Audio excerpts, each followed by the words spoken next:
Assalamualaikum warahmatullahi wabarakatuh. Selamat datang kembali di Basri Quotes. Dalam video kali ini kami akan membahas kata bijak Najwa Shihab, presenter cerdas dan kritis, yang membuat kita lebih pintar, menyejukkan hati. Sebelum kita lanjut, tolong bantu channel ini supaya berkembang, dengan cara tekan tombol subscribe dan nyalakan loncengnya serta like and share. Mari kita mulai. Sosok presenter cerdas dan kritis sangat melekat pada diri Najwa Shihab. Perempuan kelahiran Makassar ini bahkan kerap melontarkan pertanyaan tajam kepada narasumbernya. Hal itu membuatnya dipercaya untuk mewawancarai berbagai tokoh terkenal di Indonesia. Selain itu, Najwa Shihab juga dikenal sebagai pribadi yang penuh integritas dan dedikasi tinggi saat menjalankan profesinya. Sosoknya yang tegas membuat Najwa dianggap sebagai seorang perempuan inspiratif. Ia pun memiliki banyak penggemar, mulai dari anak muda hingga orang dewasa. Wanita yang akrab dipanggil Nana ini lahir di Makassar pada tanggal 16 September tahun 1977. Meskipun lulus sebagai sarjana hukum di Universitas Indonesia, Najwa Shihab lebih memilih terjun di dunia jurnalistik daripada sebagai seorang pengacara. Saat memandu talk show, Najwa Shihab kerap melontarkan kata-kata motivasi yang mampu menginspirasi banyak orang. Kata-kata motivasi Najwa Shihab tersebut juga bisa bangkitkan semangat untuk jalani hidup. Seperti yang kami rangkum dari berbagai sumber berikut ini kata-kata motivasi Najwa Shihab. Keadilan jadi barang sukar, ketika hukum hanya tegak pada yang bayar. Tiap orang bisa punya mimpi, tapi tak semua bisa bangkitkan semangat tinggi. Di tengah pusaran kegelapan, kejahatan kerap dimaklumi sebagai kewajaran. Apa arti ijazah yang bertumpuk, jika kepedulian dan kepekaan tidak ikut dipupuk? Apa gunanya sekolah tinggi-tinggi jika hanya memperkaya sanak diri dan sanak family? Lahirnya seorang gubernur yang baik, butuh rakyat yang kritis dan terdidik. Daerah yang maju tak ditentukan gubernurnya, tapi dari mutu warga pemilihnya. Percayalah, setelah pilkada ini mereda, mereka yang kini terlihat bertikai dengan mudah kembali mesra. Jangan habis-habisan untuk kekuasaan, padahal yang dibutuhkan rakyat justru pengabdian. Hanya pendidikan yang bisa menyelamatkan masa depan. Tanpa pendidikan Indonesia tak mungkin bertahan. Yang harus dibabat adalah egoisme dan kebencian. Yang harus dirajut adalah solidaritas dan kepedulian. Cuma perlu satu buku untuk jatuh cinta pada membaca. Cari buku itu, mari jatuh cinta. Menjadi pengikut memang bukan dosa. Tapi jadi diri sendiri itu istimewa. Pilkada seharusnya alat pengoreksi, memisahkan mereka yang berhasrat mengabdi atau hanya membesarkan diri sendiri. Tiap orang bisa punya mimpi, tapi tak semua bisa bangkitkan semangat tinggi. Di tengah pusaran kegelapan, kejahatan kerap dimaklumi sebagai kewajaran. Berbuat untuk sebuah harapan, yang tidak lagi dikeluhkan tetapi diperjuangkan. Bagaimana anak muda bisa diam ketika aparat justru miskin teladan?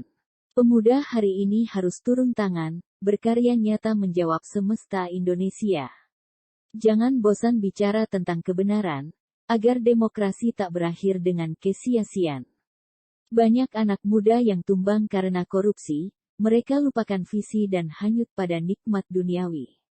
Aroma rempah yang mengundang kolonialisme, derita panjang yang berujung nasionalisme. Berbicara politik sebagai debat kebijakan, bukan kasak-kusuk elit berebut kekuasaan. Berani muncul melawan arus, mendobrak kepalsuan yang terlanjur serius. Mulai tanamkan kepekaan terhadap sesama dan kurangi keegoisan dalam diri. Pendidikan adalah awal dari perubahan, tanpa pendidikan tidak ada peradaban. Meski perkuliahan adalah perguruan tertinggi yang bisa dicapai seseorang, namun kita bisa belajar dari berbagai hal termasuk pengalaman. Negara kita sangat beragam, butuh kemampuan toleransi guna mencari jalan tengah untuk menghadapi perbedaan.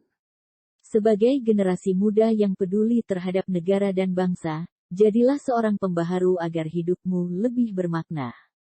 Jangan bermain sama nasib kamu sendiri. Lakukan totalitas bahkan ketika itu adalah hal pertama yang akan kamu lakukan. Anak muda, mari kita ubah orientasi, tak terjebak gaya hidup menumpuk materi. Hidup jujur sederhana, menolak jalan instan, menghalalkan segala cara.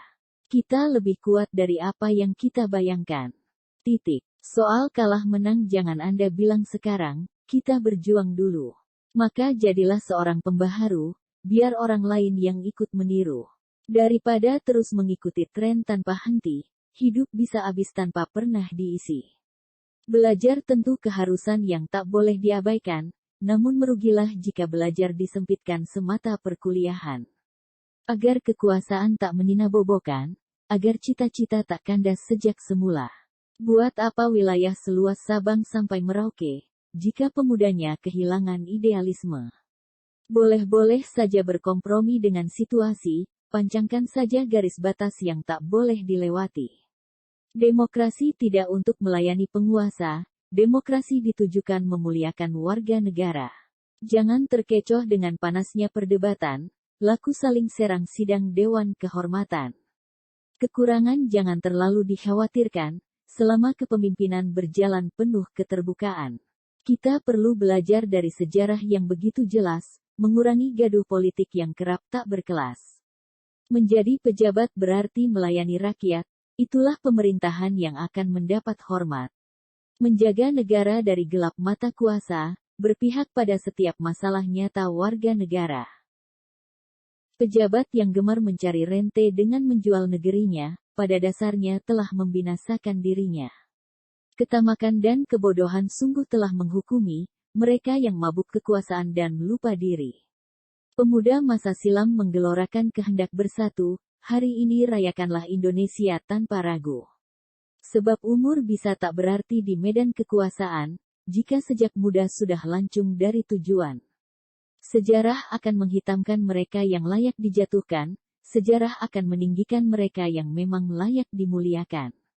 Tidak gampang marah karena publik rajin menuntut, bekerja dengan dedikasi yang absolut. Usia muda adalah modal agar tangan terus terkepal, untuk arungi medan politik yang terjal. Nyawa manusia bukan tragedi tontonan dan statistik belaka, ya, lebih baik tidak berangkat terbang daripada tidak pernah tiba. Kepemimpinan yang gigih bekerja, niscaya hasilkan perubahan yang kasat mata. Mengentaskan persoalan dengan nyata, bukan sekadar bumbu retorika. Dalam kondisi darurat korupsi, pejabat negara tetap mencuri silih berganti. Sebanyak koruptor masuk penjara, sebanyak itu pula regenerasinya menggarong negara. Wajah penjara cermin hukum negara, sungguh-sungguh atau pura-pura. Di pundak pemimpin yang bebas korupsi, disitulah masa depan negeri. Keadilan jadi barang sukar, ketika hukum hanya tegak pada yang bayar. Zona nyaman selalu menghadirkan ketenangan, tak semua siap menghadapi guncangan. Kaum mapan adalah musuh utama bagi pemimpin untuk mengubah kota. Kebenaran dan kepastian mengapung di antara uang dan kuasa yang mengepung. Sekolah perlu terus membuka diri pada perubahan, guru jangan segan beradaptasi dengan kebaruan. Peraturan seringkali bisa disiasati namun asas kepatutan dan etika janganlah dikhianati. Nasionalisme bukan slogan mati, tapi pengorbanan kolektif membela visi. Membangun karya dalam sunyi, dengan ikhlas karena cinta pada negeri. Karena kita harus berlari cepat, sebelum semuanya jadi terlambat. Tak ada orang istimewa di penjara, karena mereka hanyalah narapidana. Walau pernah jadi pejabat, tetap saja statusnya penjahat. Berpolitik jadi sebuah pilihan yang mesti dipertimbangkan, bagi siapapun yang menghendaki perubahan. Karena perubahan tak datang tiba-tiba, hanya berkat doa di tengah malam buta. Wajib bagi pemimpin muda politik, bekerja dengan kesadaran publik. Apa karena hidup orang kecil patut menderita, dan orang miskin pantas terhina? Sebagai tumbal mereka tersisa jadi catatan kaki. Ambisi politik tentu wajar saja, selama pandai menginsyafi batasan etika. Timur adalah kita yang terjaga lebih dulu, Timur adalah Indonesia yang tak sabar menunggu. Dalam pengabdian memberi rasa aman, polisi menabung risiko kematian.